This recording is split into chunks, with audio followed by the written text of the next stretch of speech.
take a moment to introduce myself. My name is James Ligthart. I'm the Communications and Marketing Coordinator with Queen's University in Kingston, Ontario.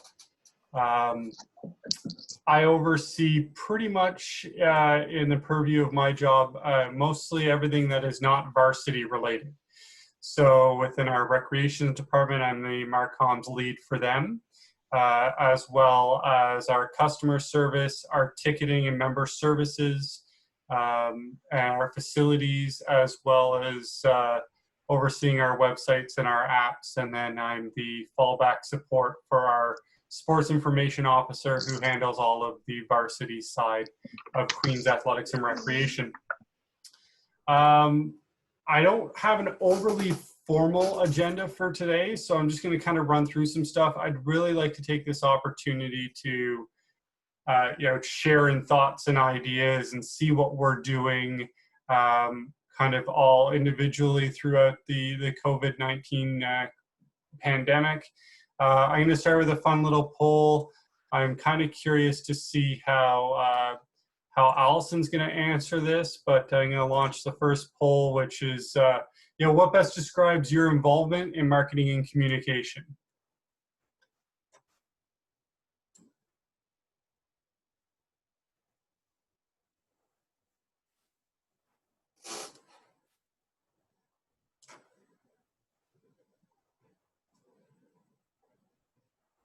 There wasn't an option for me to just say that I assign it to other people as it comes up. Well, I did put in the what is this marketing thing you're talking about, figuring that might fit well. So, all right. So out of 75, votes are going up. So.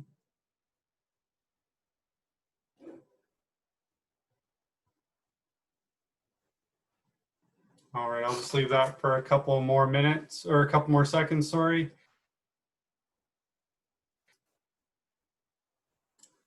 All right, here we go. So 73%, I'm gonna share results so that everyone can see them. So, that's pretty common from what I've seen is a lot of people do a lot of marketing off the corner of their desk, trying to get their message sent forward and keep it, keep their regular day-to-day going. But it's kind of hard within a, kind of marketing world to not promote the programs that you're offering and how your facility's doing and stuff like that when it isn't a little bit more of a focus. So I am fortunate and I share that position with someone else. I'm not quite sure who that is. It doesn't show me the people, who is a full-time Marcom for recreation. It's kind of neat in that way that there's a lot of different facets within my job that keep it different every day. So that's the kind of fun part that I have and I like about it. At any point, if anyone wants to kind of speak up or has a question, please feel free to use the chat. Or even just use the reaction to raise your hand or not. I just want to kind of, again, move forward, talking through what people are doing, see how they're interacting. And I guess what I'll do is I'll move on to, stop sharing results. There we go. Sorry, this is my first time using the poll system, so I apologize. Jenna's like, oh yeah, it's easy to use, just do this. So bear with me if there's anything that comes up. So the next one I was going to kind of ask is, in our current situation, newsletters are somewhat valid content for us in Kingston at Queen's, but most of our content has gone digital. It's mostly social media. So I'm kind of curious, when you think overall for the audience you're reaching for your facility, for us, we have a community membership level as well as alumni and students. So we're a multi-community facility in operation. I'm kind of curious to know, what social media system do you use the most? Is it Facebook, Instagram? Feel free there to vote along.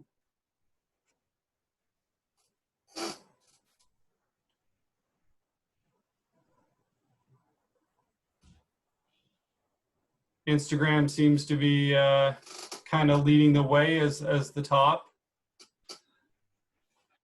Let's let this go for a little bit.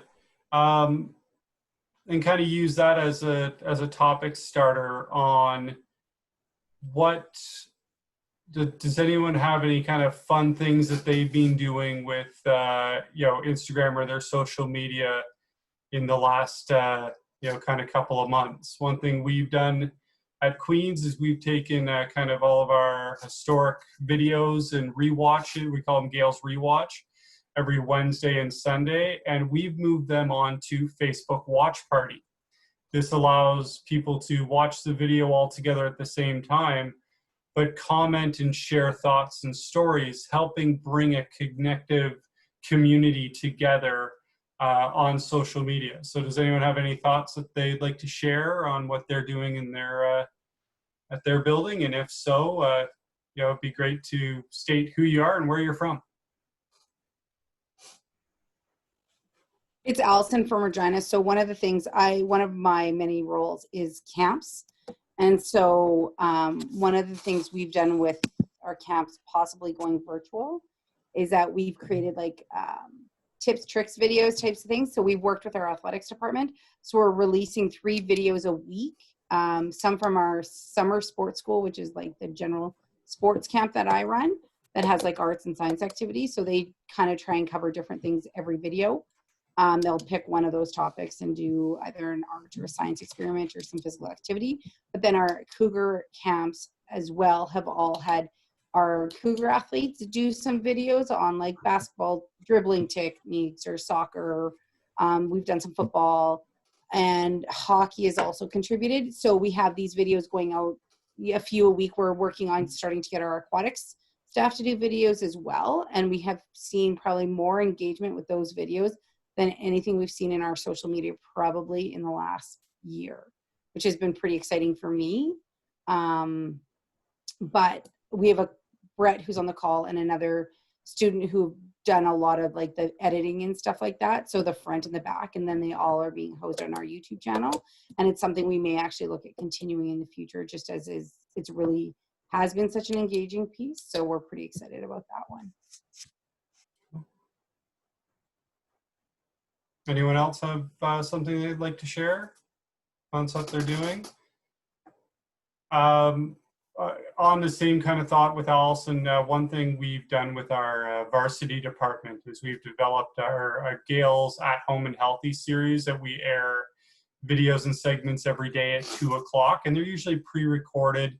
Some of them have been skills and drills by varsity players. Some yesterday, our coach from our men's volleyball team was talking with one of our setters about what it's like from a student athlete point of view, and the sports psychology training and workshops that they take, and how they can relate that back into what they're doing and how they're coping with the pandemic. It really personalizes our players as well and allows our viewers to connect and get to know them, which hopefully when we kind of get back into the world and we're playing again regularly, those kids that have gone to Allison's videos and watched and learned how to play a basketball drill are hopefully have a little bit of a, hey, I remember that guy from the video type feel, right? And will hopefully come out to more games and get involved in the athletic and recreation community. Similar to you know, Allison and Regina with camps, we have canceled our summer camp program outright at Queens. The university as a whole put a mandate down across all camps on campus that we won't be running them. We are looking at different kind of virtual camp models to see some different activities. We have 3 summer students that were hired pre-pandemic, and we're committed to their employment. So they will be working along with us to help create content, moderate virtual fitness classes, and come up with some things to help make sure that we're staying relevant during the pandemic. I'm gonna kind of switch gears a little bit. On the bottom, everyone has a little reaction, and there's a thumbs up or a clapping hand. With the use of thumbs up, if you'd like, how many people have heard from uppers in their departments about the need for being relevant and staying relevant? About 50-50, a little bit more. So that's kind of the interesting part, is trying to, for us, we have a lot of digital content going on right now in our summer digital series. We're doing fitness tips from our strength and conditioning. We're doing 3 to 5 virtual fitness classes on Zoom each day, providing different Instagram takeovers for different teams. As I mentioned, the Gales Healthy at Home.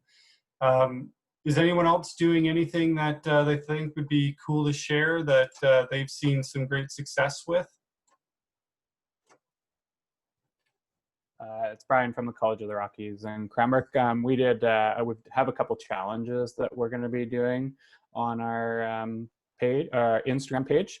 We did a plank challenge this week and saw great results from it. We got a few students involved, and then they nominated other students that are participating in it as well. And we have a squat challenge as well. So I work in athletics and recreation. So we have a drills from home series that we're going to be doing with our athletes in June, once a week, that they're going to be posting as well. Cool. Thanks, Brian. Anyone else have any thoughts or input? Under the theme of trying to stay relevant, I'm going to share our next poll. So do you find with those who are covering social media that you are doing more or less social content than before the pandemic started?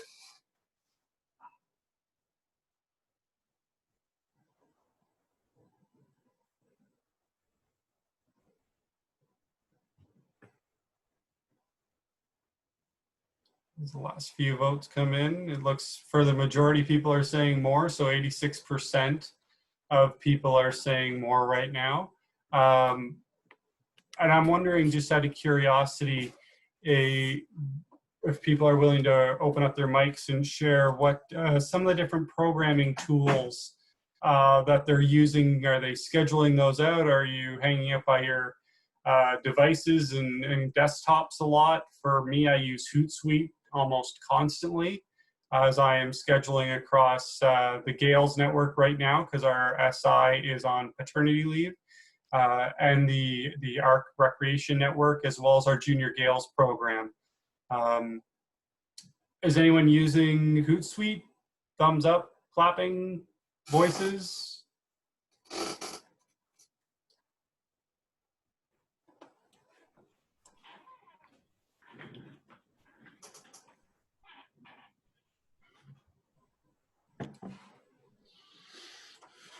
All right. Is anyone using programs other than Hootsuite that they'd like to share as something that they're fond of, that they think other people could utilize?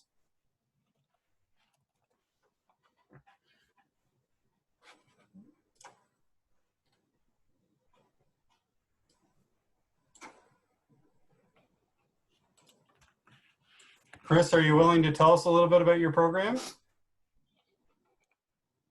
Sure. I saw that Shane said he uses Later as well, but I really like Later. Later is particularly good for Instagram. It was originally developed specifically for Instagram. One thing that I think particularly Later does a really good job of doing analytics for Instagram, far better than Hootsuite. So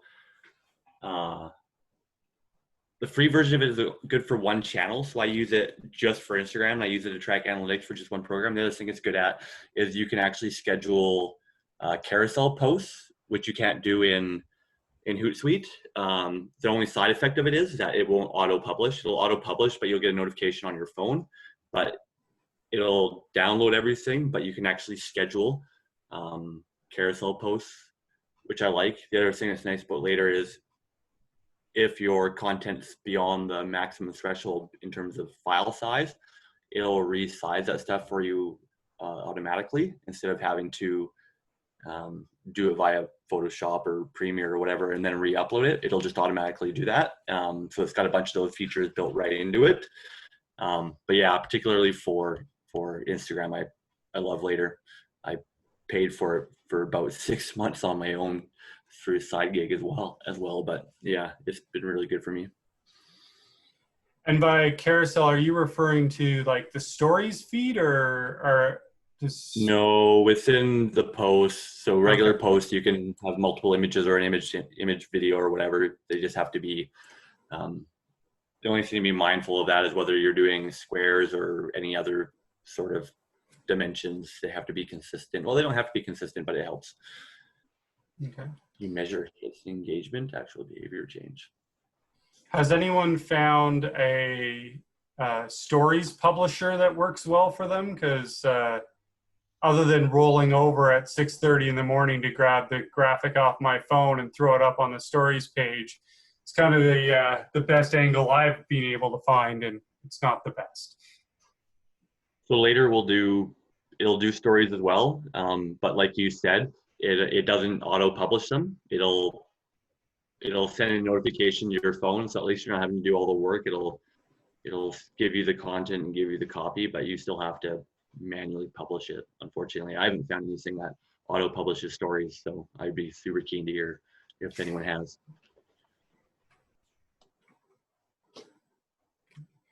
Mark was asking, speaking of analytics, how do you measure hits and engagement to actual behavior change? To be frank, I don't spend too much time worrying about kind of the vanity matrix of a post. I kind of want to see that it's getting out there, but I'm going to look more at the content for me personally than if it gets X amount of hearts or X amount of likes, right? It's, are we providing quality, good content on a regular basis when it comes to social media? And for me, that's really what I try to strive to pull together. Right now, when we are putting out a lot of content, I find myself pretty much burnt in a kind of creative sense, because there's only so many ways you can rewrite the same description of a fitness class that you're doing twice a week for the last 4 weeks. So that's kind of been part of the more challenging part for me. I enjoy kind of the writing aspect of it, but it's hard to reframe stuff a lot. Sorry, Mark's writing. So regarding the posts and not necessarily the likes, he's wondering about the outcome of getting students active or physically engaged with recreation was his question. So maybe I'll see, I don't know, Allison, have you had your teams ask for videos to be submitted back? No, not right now. And I think right now our goal is not behavior change at this point. Right now our goal is to just keep our students engaged with what we're doing, so that when they do come back, we're the group that they want to be engaged with and start participating then. Right now I think measuring actual behavior is almost impossible, because you don't see them in your fitness center. You don't see those numbers. I think in the fall and winter, when our students are back on campus, you might see what that impacts. We don't have any measures in place right now to measure actual behavior change. And to be honest, right now, that's not our priority. Our priority is just making sure our students are feeling connected to our institution. So the follow-up from Mark on that was, what about post-COVID? I'm going to kind of echo Allison's thought on, for us, a lot of it is relevance. We are creating awareness of the facilities that we have been able to open, and encouraging, constructive use of those at a safe physical distancing, and still being active and getting outside as the mental health effect of physical activity. The post-COVID scenario of facilities, I think, is just so unknown and uncertain, especially from my desk. Right now, what I'm getting handed down to me, our COVID-19 website is changing 2-3 times a week at least. So there's constantly stuff coming down. It's almost a kind of avalanche to try to keep up with and run from. But the content is just constantly changing. In Ontario, most of the province is pretty good with relatively low numbers. Toronto seems to be having a harder time, and you look at some things that have happened at parks around the province, that's, you never know when the province is going to go and say, no, we're going to roll everything back. I took my dog to the groomer on a personal note, and she said, well, we're going to cut her really short because I don't know if we're going to see you in the next 3 or 4 months. So there's concern and unknowns that are kind of always in that flexible nature of what we're doing. Sorry, I'm just reading up here on Mark's thing. So he's wondering, how are we measuring engagement now? How are we engaging with which students incoming, those already engaged, new engagements? Just want to know outcomes of being measured so that we can actually make a difference during post-COVID. Anyone have thoughts on that they'd like to share on how they're trying to, kind of, let's look at the incoming class. Has anyone started reaching out to their incoming class? We just did a spring open house, but realistically right now, even thinking about measurements of this for during and post COVID, we are literally just trying to survive the day with people with jobs and keeping our students engaged with our campus. And so, to be frank, looking at outcomes being measured right now is so low on our priority list that it's not even on, and as a lot of us, I think, do this on the side of our desks, that's not at all in our priority list right now, I would say. And I'm speaking for myself, but I know that's not the question being asked. The question is relevance. Are we providing good content?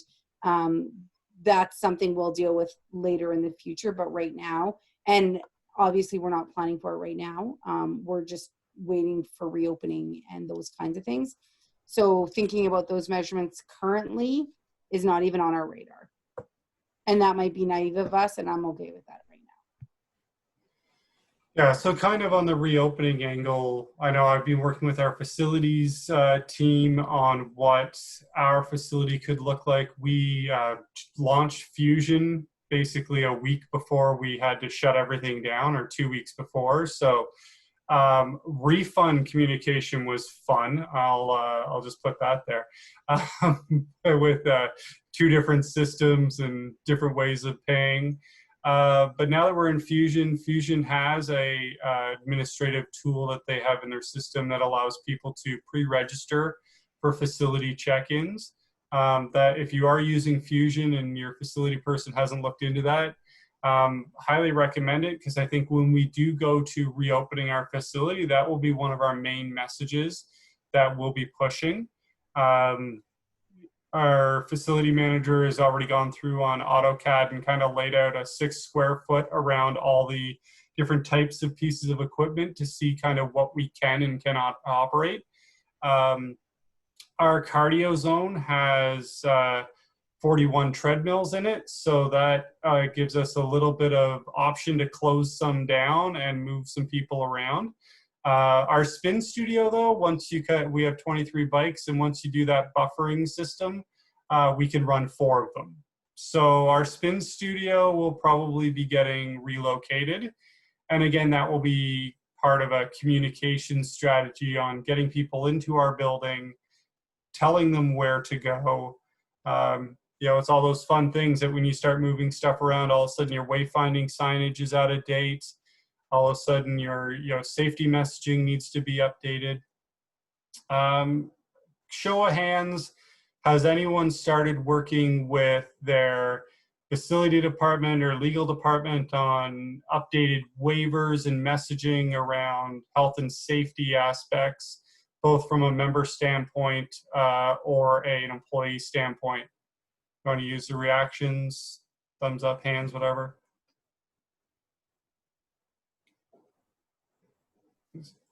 I got you, Chris. You're good.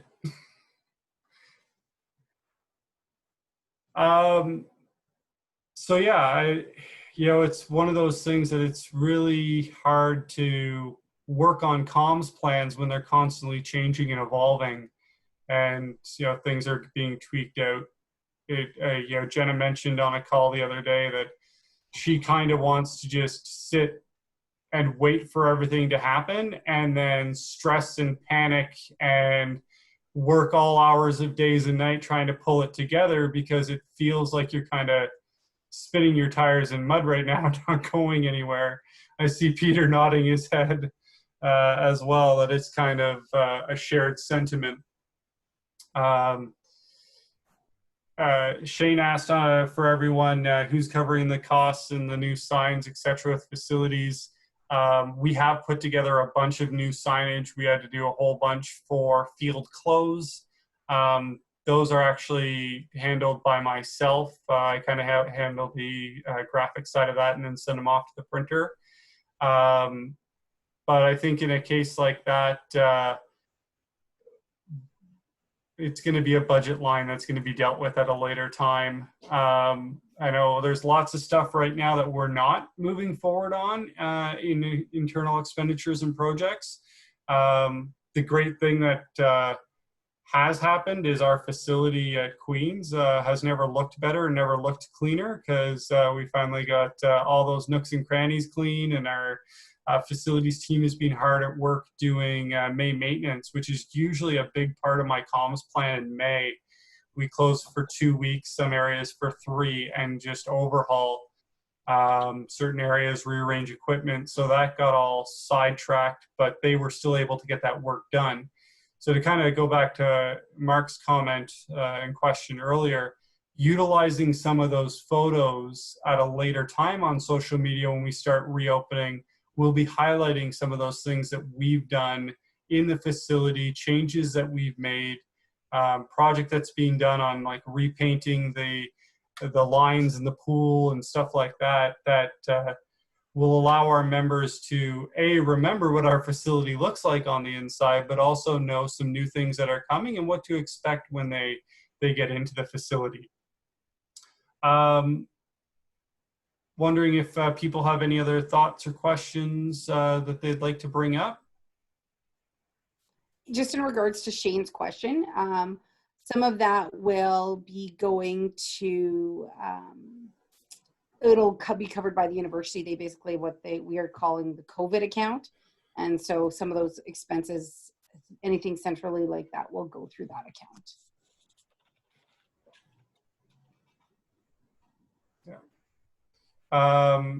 Mark also asked for everyone creating orientation videos and walkthroughs. I know for us, our central kind of tours department at Queens is working on some stuff. We usually have a summer orientation that we do in July, and they're looking to do that more virtually. I've shared a lot of facility photos to them, and I'm waiting to see what they bring back and how they display us. There's kind of trying to be under their umbrella, allows them to do the heavy lifting on that project, and then just making sure that the facility is shown in the right light and the kind of drive that we want to have with being physically active, being on campus, and what it will be like when we open our doors and get going again. Does anyone else have anything they'd like to share? We just did our spring orientation, so we had a video presentation that they required from us, and then we'll also be doing our fall orientation, and that's all going to be virtually. So we will be doing similar presentations, and we've been asked for a few videos of our spaces and stuff that they can share with students as well. As I'm not in charge of our marketing, one of the things that I will actually steal your idea and steal Catherine's idea, to that do some of those videos to show what our space is going to look like and how things operate. I know just going into different stores, I'm like, I don't know where I'm supposed to go ever. And so just something to simplify that process and ease a little bit of that anxiety, I think will be helpful as well for end users. Yeah, and it also, this time provides us an opportunity for our facility, I know for myself, getting photos of it empty and highlighting some of the equipment that gets changed over is somewhat a challenge unless I'm willing to come in really late at night or really early in the morning on the weekends to get those photos.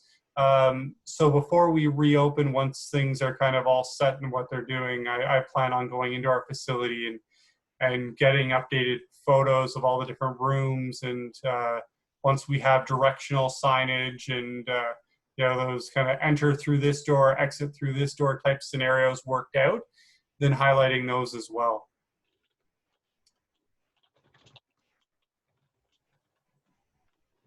So anyone would like to address kind of Kevin's question about who you're featuring in those videos? For us, we would probably do a one-person kind of scenario where we would just film the a walkthrough from the building and maybe narrate it or overdub it later. It kind of depends on how we'd want that. Really have to be tricky. You know, I feel that with what we're putting out right now, you don't want to show people too close together. I don't know if anyone else has noticed, you're watching TV commercials and someone hands someone a drink and you're like, no, what are you doing, right? Like all of a sudden we have this built-in paranoia about interaction, and just trying to keep that in mind too when the content that we're posting and creating online is all of a sudden those beautiful facility photos of our, you know, workout studios all full and people working together in unison. All of a sudden it's like, oh wait, we just need that solo shot, you know, kind of reframing the way that we're doing some of our visuals right now. Mark has a comment in there as well.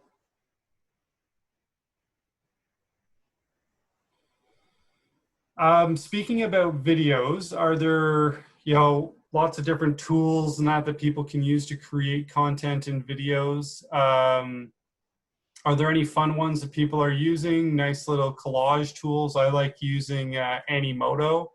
I've mentioned that before. I can actually put the link in the chat just so that people have it at a later time. It is a paid for service, but allows you to take kind of drag and drop videos and photos in and make collages or marketing kind of little segments. You can set them at any time you want. They have music you can use that is royalty free, that doesn't get kicked out on YouTube or Facebook, so that's always good. It's funny you say that, James, about I did a project a few months back, and the licensed music and they have is really good, but it actually did get kicked back on YouTube. And so then I had to look into it, and they do have a section on their website that talks about their music, and they talk about once in a while it does get flagged, and then to dispute it. So sure enough, all the music I used in a video I released on YouTube, it did get flagged and noted. The only thing with it was, so I disputed it, but it didn't pull the content, but it said that if you were going to monetize your video, then it removed that feature until the dispute got recognized. So it didn't pull the content, and it didn't create any sort of legal issues, but it fortunately we don't monetize any of our content, but if we did, it would have asked that. Yeah, thanks, Chris. That actually opens up an interesting question. I'd like to get you know, some feedback on. Does anyone on the call maybe show with the reaction hands actually monetize their YouTube or feeds, looking for, you know, another way to generate revenue? You know, it's not something we do. I've had curiosities about it, but then it's another thing to take on as well. We haven't, but I have had this conversation with our women's soccer coach. They were looking to maybe do an increased video series and on theirs, not necessarily monetize, but create a donate button where people could then choose to donate to their program to help with some of the fundraising issues that they're currently faced with due to COVID. So I know he was looking into it, and the university is able to create that for them. I just don't know if he ever got it approved, because I told him I was not going to approve it, and so we had to talk to a couple other people, and so I'm not sure where it ended up, but I know there was definitely discussions amongst our varsity athletics in doing something like that. And was that to go to the advancement side, or more as an HP, revenue generation tool? More for their revenue generation for their teams. They have fundraising accounts, and they have to hit a dollar amount, and so it goes to help cover some costs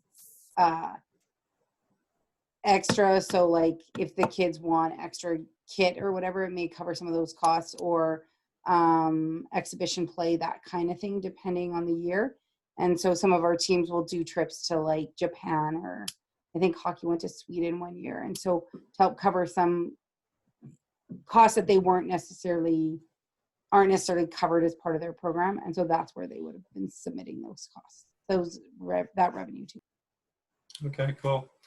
And as I mentioned Animoto as one of those tools when we're trying to do more with our time. Does anyone else have any other programs or tools that they're utilizing for video or photo editing that that they like as a neat little thing to pull things together for their social media or their website? It's Brett here at the University of Regina. I use an app called InShot. I use it's for like Instagram videos or like Instagram stories. And I've been able to create a few videos, like promotional videos and stuff like that for, we did like a trick shot challenge. And I was able to it was easy because you could put music over top of it and easily edit the videos and mute them and stuff. So I found the app very easy to use. And that was just all off my phone. Cool. Yeah, I find that's kind of, as much as we would love to do everything on our desktops, I find a good mobile functioning program and app can go a long way when you're kind of, something just appears right in front of you and you can't really sit on it too long. I know Animoto does have another app on on iPhone that can be used for story editing as well. I know that there's some people who use Canva a lot.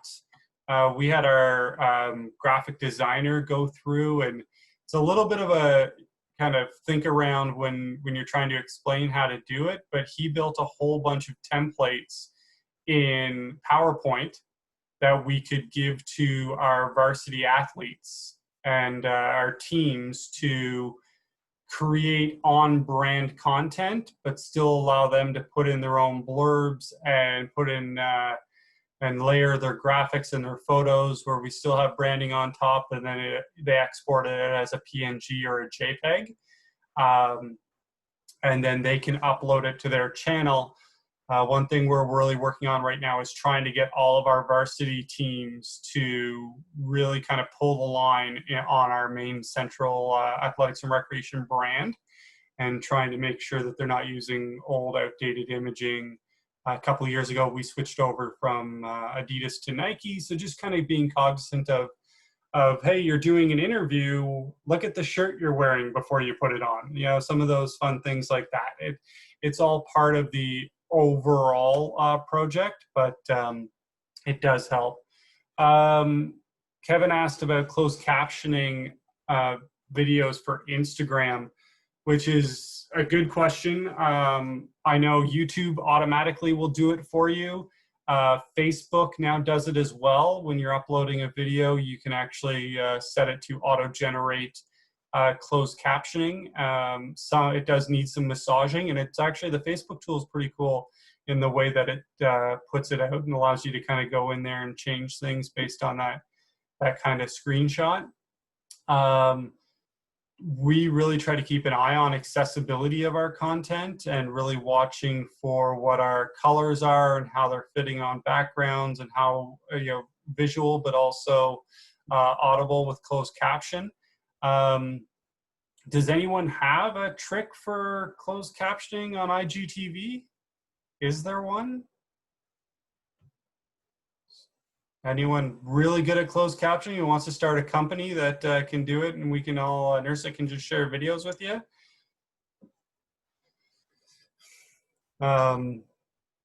Yeah, it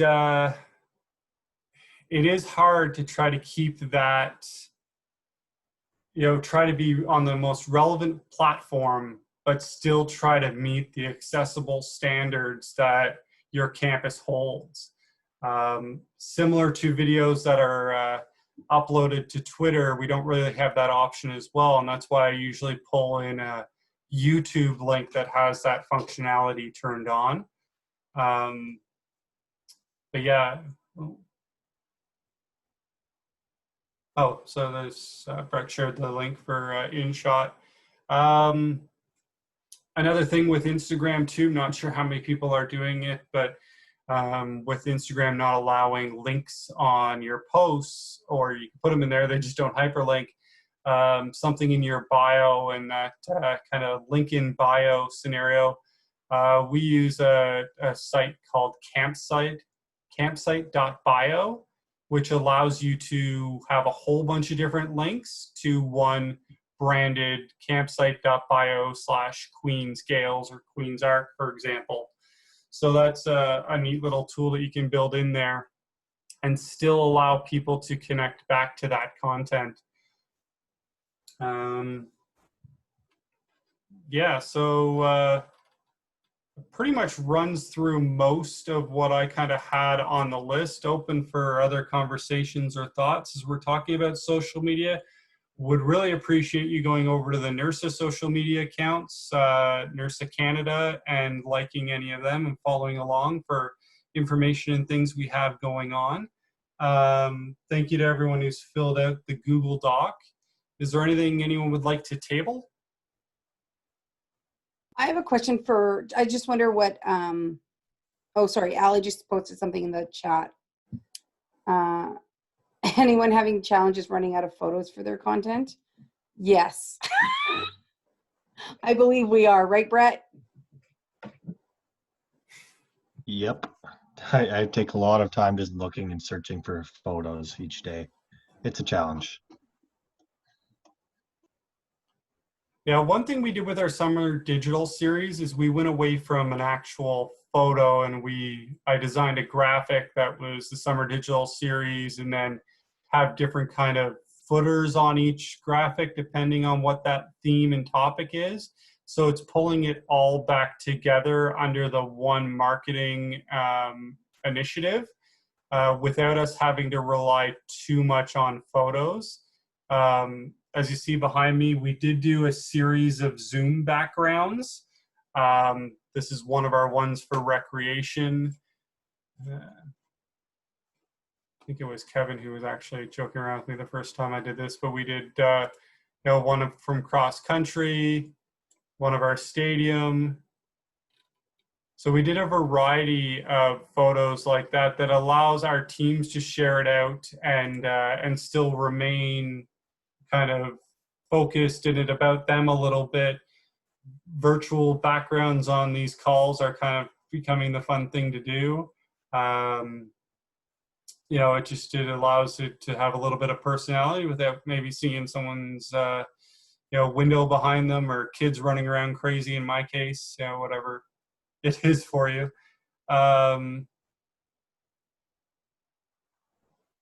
So Kevin's asking about general marketing perspective. Do you try to market the benefits of your programs or just photos what the program is? For me, when I'm doing stuff, especially for camps, I'm trying to have a variety of photos that highlight those kids living that experience in a way that seems welcoming and inclusive. Trying to keep a very close eye on diversity and inclusion, and really making sure that it's fitting the theme of that camp. I'm not sure about anyone else if they have you know, Mark said feeling. Yeah, I mean, that's kind of what I was getting at with my point. Rather than just say marketing the competitive aspect of intramurals, marketing the social stuff, you know, people giving high fives to each other and smiling as a team together and that sort of stuff. Rather than just kind of what the sports are and just, you know, someone dribbling a basketball. That's exactly what I was trying to get at was the feeling kind of part or the benefits. Yeah, I usually try with my images that I'm selecting to try to have an emotive response. So like there's an emotional connection to that image. You know, you could picture your son, your daughter, your niece, your nephew being in that cooking camp and cutting those carrots, and all the kids are smiling, and there's always the one goofy kid in the background who has chocolate smeared up his face, and there's not even any chocolate in that cooking class, right? Like just those fun things like that people really, you know, just makes it an emotional connection to that image. So I strive to do that. Sometimes it's hard, especially when you're starting a new camp and you haven't had a chance to build some photos. I strive to be very authentic with our photos and not use a lot of stock stuff. If I don't have to go and get something off a stock website, I'd prefer not to. I'd prefer to sell our camps as much as possible, or use a stock photo in a bridge gap until that very first day that cycling camp ran. I was out there with a camera finding out what kids had waivers signed off that I could go and take a photo of them and change it out later that day. So that actually brings up a question in my head, is when you go to capture these photos, or when you instruct a student to go capture these photos, I feel like, especially with students, they want to capture the most competitive part of the sport. You know, a guy sinking a 3-pointer, or a guy dribbling around someone and, you know, breaking their ankles or something like that.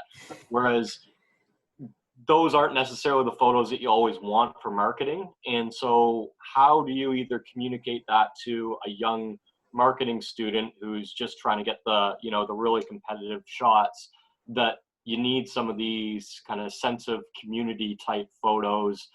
Because I feel like they're harder to capture at a moment's notice, because they're a little bit, they can be unexpected. And they're not, I guess from a low level standpoint, they're not as, say, the sexy photos, so to speak, in terms of, you know, the really high competitive nature stuff of what people might want to be capturing. I don't know if I really communicated that well, but.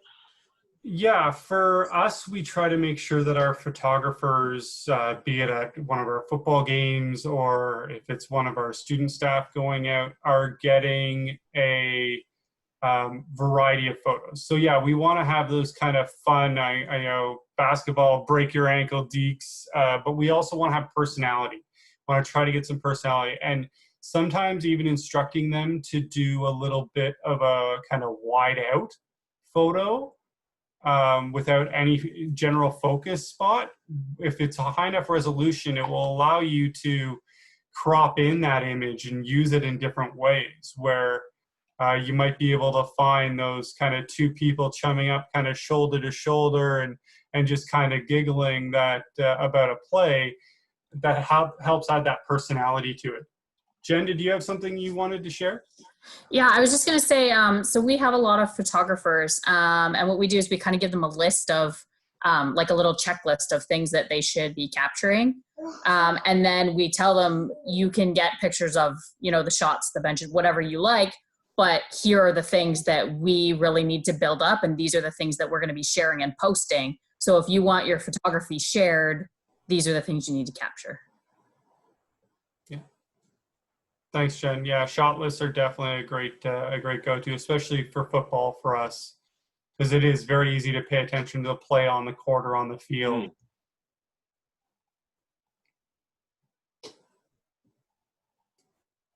Anyone else have any thoughts on their photography selecting processes, or what they're doing to kind of grab those images that help sell the personality and feel of your organization? All right. Anyone else have any other topics they'd like to discuss? Anything they're hoping I would hit on that I haven't?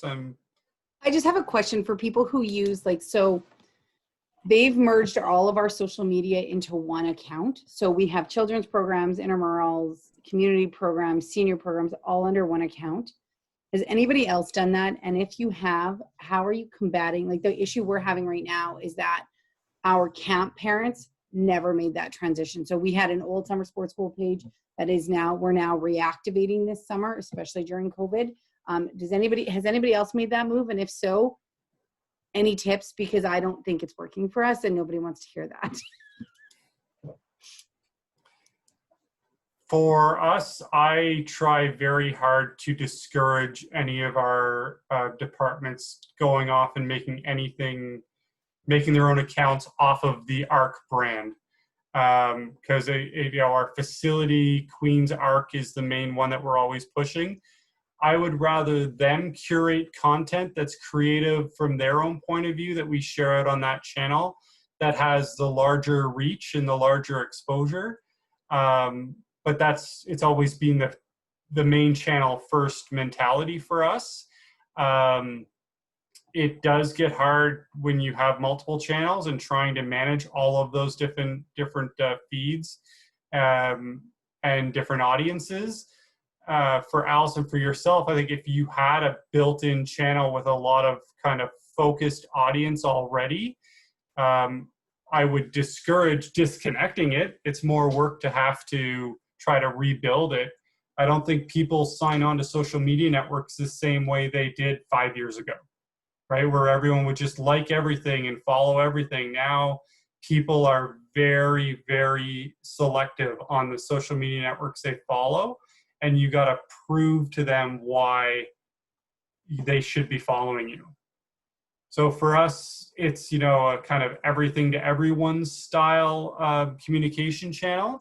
But I focus the time I send stuff out a little bit more strategic in the demographics. So if I'm looking at student content, I'll be sending that more in a regular world, more in the evening. If I'm looking at something more focused to parents, then I'm looking at dinner time or Saturday, Sunday mornings when myself as a parent are more likely to have a little bit of time to be looking at my device.